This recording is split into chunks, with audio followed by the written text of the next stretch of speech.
नमस्कार. चला तर मग आज आपण पाहणार आहोत अतिशय खमंग आणि चवदार असे शरीरासाठी पौष्टिक असणारे मेथीचे पराठे. तेही अतिशय कमीत कमी साहित्यात तयार होणारे आणि झटपट तयार होणारे. चला तर मग रेसिपीला सुरुवात करूया. सर्वप्रथम मी या ठिकाणी एक मेथीची जुडी छान अशी निवडून स्वच्छ 2-3 वेळेस धुवून घेतलेली आहे. मेथीची भाजी जी आहे ती आपल्याला मिठाच्या पाण्यामध्ये धुवून घ्यायची आहे. ही भाजी आता आपल्याला एकदम बारीक अशी कट करून घ्यायची आहे. तुम्ही पाहू शकता या ठिकाणी मी एकदम बारीक अशी कट करून घेतलेली आहे. आता आपण पराठे बनवण्यासाठी पीठ मळून घेऊया. त्यासाठी मी या ठिकाणी 2 वाटी गव्हाचे पीठ घेतलेले आहे आणि गव्हाचे पीठ जे आहे ते चाळून घेतलेले आहे. आता आपण त्यामध्ये अर्धी वाटी बेसन पीठ टाकून घेऊया. बेसन पीठ टाकल्यामुळे पराठे खरपूस असे तयार होतात. आता आपण त्यामध्ये 2 चमचे दही टाकून घेतलेलं आहे आणि 1 चमचा ओवा टाकून घेतलेला आहे. मी या ठिकाणी लसण, हिरवी मिरची आणि जिरे जाडसर असे कुटून घेतलेले आहेत. आता आपण त्यामध्ये बारीक कट करून घेतलेली कोथिंबीर टाकून घेतलेली आहे आणि बारीक कट करून घेतलेली मेथी आपल्याला त्यामध्ये टाकून घ्यायची आहे.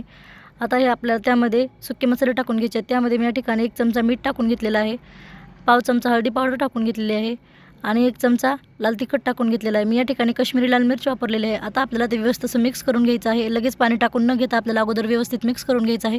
त्यानंतर आता आम्ही त्यामध्ये थोडीशी कसुरी मेथी टाकून घेतलेली आहे आणि थोडं थोडं पाणी टाकून आपल्याला हे पीठ जे आहे ते छान असं घट्टसर मळून घ्यायचं आहे.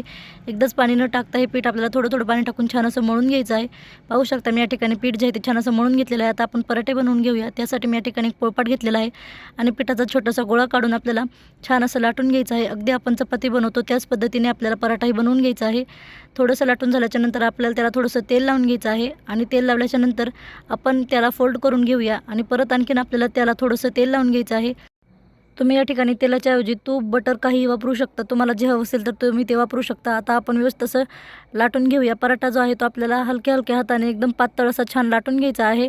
तुम्ही तुमच्या आवडीप्रमाणे कोणत्याही आकाराचा पराठा लाटून घेऊ शकता. मी या ठिकाणी गोल पराठा लाटून घेतलेला आहे. आता आपण पराठा शेकून घेऊया. त्यासाठी मी या ठिकाणी तवा अगोदरच गरम करून घेतलेला आहे आणि त्याला थोडंसं तेल टाकून घेतलेलं आहे. आता आपण त्यावरती पराठा टाकून घेतलेला आहे. आता आपल्याला हा पराठा जो आहे तो थोडा वेळ एका बाजूने शेकल्याच्या नंतर परत आणखीन आपल्याला दुसऱ्या बाजूने पलटून छान असा दोन्ही साईडने खरपूस रंग येईपर्यंत त्याला व्यवस्थित असं शेकून घ्यायचं आहे. पराठा थोडासा भाजल्याच्या नंतरच आपल्याला त्याला थोडंसं तेल लावून घ्यायचं आहे. तुम्ही या ठिकाणी तूपही वापरू शकता. मी थोडंसं तेल लावून घेतलेलं आहे. आता आपण परत आणखीन एक वेळेस पराठा छान असा पलटून घेतलेला आहे. आता आपल्याला हा पराठा दोन्ही साईडने छान असा आलटून पलटून खरपूस होईपर्यंत छान असं शेकून घेऊया. म्हणजे पराठा जो आहे तो छान असा चवीला लागतो. त्यामुळे पराठा व्यवस्थित असा शेकून घ्यायचा आहे. तुम्ही पाहू शकता या ठिकाणी पराठाला छान असा रंग आलेला आहे. मी अशाच पद्धतीने सर्व पराठे या ठिकाणी तयार करून घेतलेले आहेत. अतिशय झटपट, खमंग आणि चवदार असे आपले या ठिकाणी पराठे तयार झालेले आहेत आणि मऊ लुसलुशीत तुम्ही पाहू शकता. बरेचसे लहान मुलं मेथीची भाजी खात नाहीत. जर अशा पद्धतीने मेथीचा पराठा बनवून दिलात तर तेही खूप आवडीने खातील. त्यामुळे तुम्ही अशा पद्धतीने रेसिपी एक वेळेस नक्की ट्राय करून पहा. तुम्हालाही खूप आवडेल. ही रेसिपी तुम्हाला कशी वाटली कमेंटमध्ये नक्की सांगा. व्हिडिओ आवडल्यास लाईक करा, शेअर करा, सबस्क्राईब करा. पूर्ण व्हिडिओ पाहिल्याबद्दल धन्यवाद. चला तर मग पुन्हा भेटूया.